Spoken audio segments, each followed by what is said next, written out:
तो आज मिस्त्री मामा छत के ऊपर वाले दीवार को क्यों तोड़ रहा था, और उस मामा को दीवार तोड़ते देखकर मैं भी दीवार को क्यों तोड़ने लगा।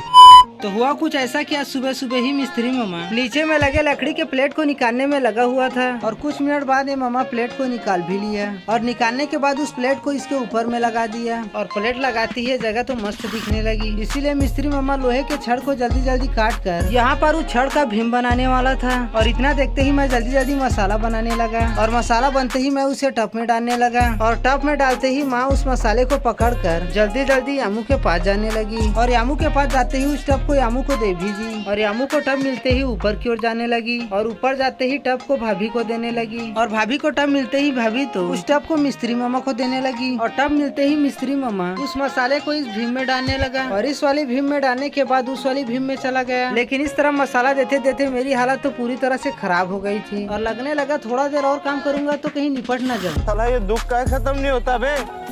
और इतना सुनते ही मिस्त्री मामा मुझे छत के ऊपर ले आया, और कहने लगा उस छत को इस दीवार के बराबर करना है। और इतना सुनते ही मैं इस दीवार को तोड़ना चालू भी कर दिया, और कुछ देर बाद मैंने इस दीवार को तोड़ भी दिया, और इस दीवार को तोड़ते ही मैं सीधा आ गया नीचे की ओर। और ये ब्लॉग आप लोगों को कैसा लगा कमेंट सेक्शन में जरूर बताना गाइस।